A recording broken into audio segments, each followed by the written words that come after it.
رزار عمران منصور هم پارێزەرە هم جی شروعکار سیاسیه لأوروپا جیانی در باز دکت لهاتیه کردستان نها لستودیه میوان منه همی بحثا ویراوشه بکن برای عمران تو بخیراتی سپاس با آمده بونا تل کردستان 24 صعب سپاس واره ما مسا عمران يعني اف فيديو نها هناك فيديو هبون ما بلاف كرن ل تي في لسر اكرانه لبشا كمان هناك كاري تماشا بكي نك بلاف بكي يعني اول السويدا اللي هم بر خلق السويدا هاتي كرن سر دستوان شك دارا كود بجن دبن سيا وزارة براواني و آسایشا گشتیا سوریه دایا يعني اف جوره تعامل سردریه يوان هزانه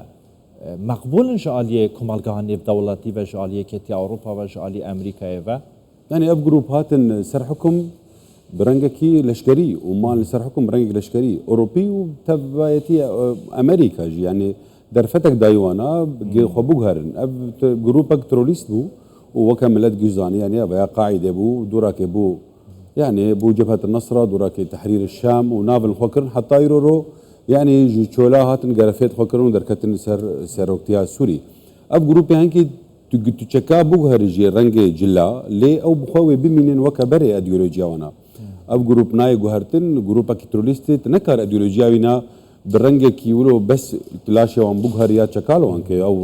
جلال وانك وانا يقولوا من تشتيك شد بالسويدا ورنج سوري بوغهر سوري وبيبي وكا بري سويدا وكا بيشتي سويدا شو يعني سوريا بري سويدا وبشتي سويدا يعني تشتي روبدت نوفا سوريا يعني بري سويدا احداث سويدا تشتي تشيبو لساحل لناف براين علوي او جي تشيبون كشتن وفيرنجي وبلكش فيرنجي بيترجبوا لي او فيديوهات درنكه تمبر انا تشتكرونا دا يعني دان كرن علوي وتشتك نوفا سوريا يجبرقوا بتايبتيا علويا وكا ريجيما اسد بواربو رنگ ندا دنیای بهتر جانا درزی درزی دویم ناس بکن عربن لی اف کسی حکم سوری تکن دلوان رنگ درزی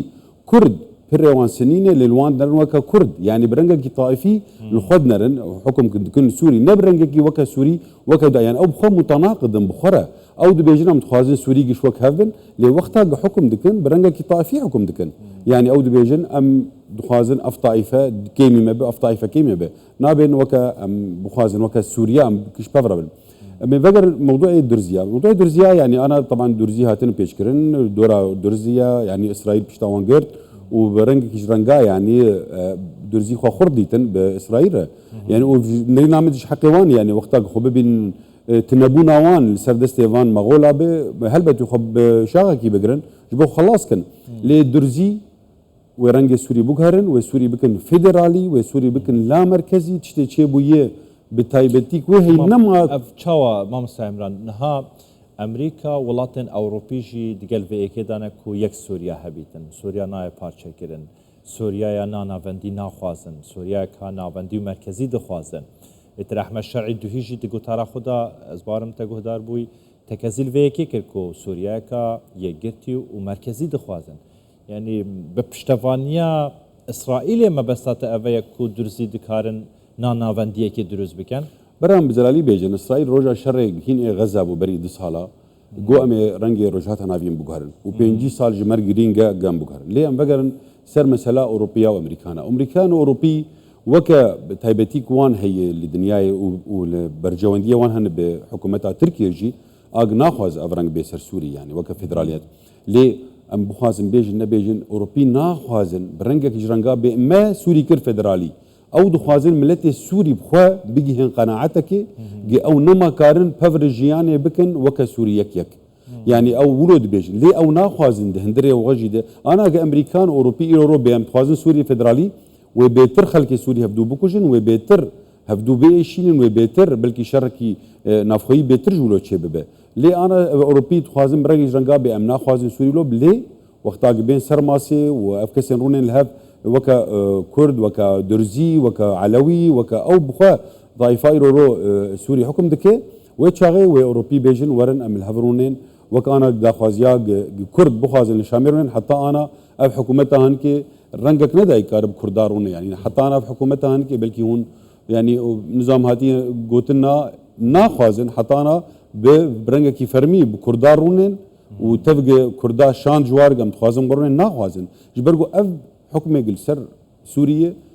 بوليتيكا نابين برنجك لشكري ب يعني بريز مظلوم عبدي الرودنين وكسيبيره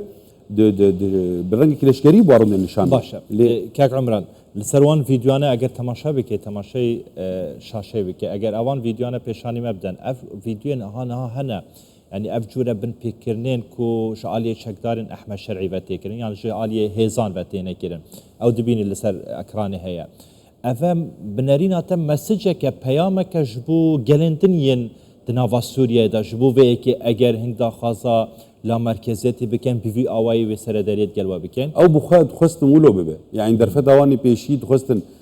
درباسي سويدا بن لدركت انه سويدا نوك علوياي نكارن درباس بن فيرنجي خستن سويدا ويقلكي بر خدانا كر سويدا خلكوشتن لجوان سويدا او در خستن دري باجاري خو براوان دان سويدا قلكي ويشاندن لي افجي رد فعلك تشبو يعني سويدي حبكي برنجك جرانجا درزي براي درزي خديتن اسرائيل بيشتاوانه ومجتمع دولي جي وبراسيج رولك مزلستن يعني براي درزي ال دربجي وال هندرجي بيشتا هفغرتن دريا راغهاندنه ده دريا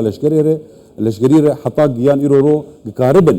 فانكساج سويدا درخن وكاربن وقت بيجن رنجك دبدن سوري باش ام هناك بحثا حاله خوشي بكن حاله ماجي نباشا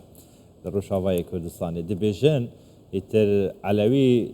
داوي هاتن يتر علوي بيدن كرن ودرزيجي يتر حتى اصلي بيدن كرينه ودخوازن بالتمامي بيدن بكن بشرا دورا كردانه ياد بجن يا تير دبني دامايا يا دورا كردانه بنرينا تا دورا كردان جيوي ورا بفي اواي يعني ويرش سر كردان ورا كرن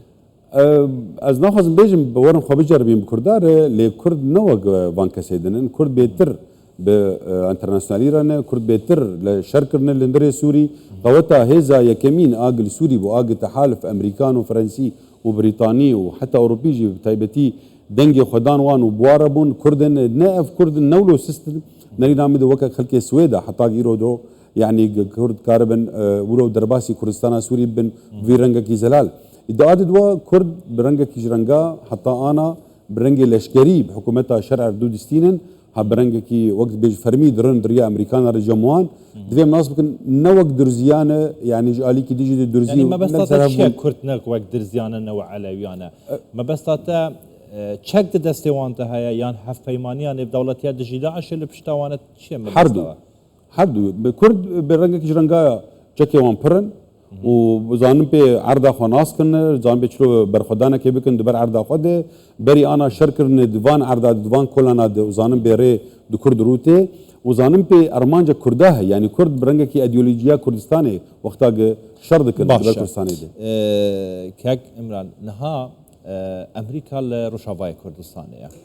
و پشتوان هزین حسدیه لتون باراک نونر ترامپ افچندین جاره دهت سوریا و دیگر مظلوم عبدولانن احمد شرع حکومت احمد شرعی کوم دبن لگوری داوی زانیاری جی دو شف لکوبانه کوم بوینه دیگر مظلوم عبده جرا گوتیه دوی هزا حسدی بحلینی نمینیتن تفلی حکومتا یا مجن هزن وزارت براوانی بینه کرن بنرین تا اگر مظلوم عبده یان حسد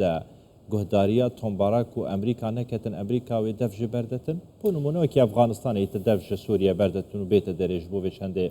تفلی هفیا کاد که درست بیتن نا كرد تنبارك بخوا مقتنع كرد نكارن تفلي به هزبن لي وقت يجي خستن وك برجونديه كي ايرو روتي خستن وك ضغطه كي تركي جتي خستن وبراسي مخابق فرمزن دري نام دي تايبتي دي جو امريكا في شخصي راجج اداره به منطقه جروك روجا ونزيك شي چونغو نج مصلحه امريكايه امريكا البرملتي اي روجات نافين رشف به يعني وكل بشا كردا بتايبتي جي كردك حتى انا 12000 شهيد دانينا ليش عليك ديجي ده يعني تنبارك بخزانه اف قوات اليساريين تنبارك ميلدار احمد الشرعيه يعني ميلدار ويكيكو تشتكنا من بناوي كردان وبناوي جلان ام بخازن ولو بن ام نابج احمد شرعي كيدو احمد الشرعي دي تنبارك بواريه يعني من نبي احمد شرع رقمك بسيطه المعادله دي اما الجمع تركي هي وكاداره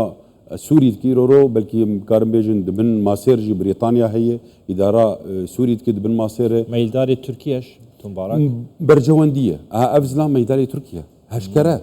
برنجكي هشكره برلوز بيجم مخابك فرمزن يعني بلان امريكا استراتيجية تركيا جبهة ديك سوريا ده نرينا مدى تركي رنجكي خرط استندي مخابك فرمزن يجي حتى بريطاني يجي بلكي رنجات خستن عرب ماسي بين بالي خد كاميرا بس داوي برسر چند پروسه مشته دمت داوي هاتيه هين لباريسينا پشتوانیا پاریس هنج برو شاوای کردستان و هزن هسته چاواد بینن فرنسي تجار دش كردا برنادن برنجكي جرنجا روجا بي داوي جي فرنسي وبشتما بقرن حتى نفسها داوي وفرنسي هجرش فرنسيا بي خوستن جبش تالي بيجم جي قوتا خداخن قوتا خداخن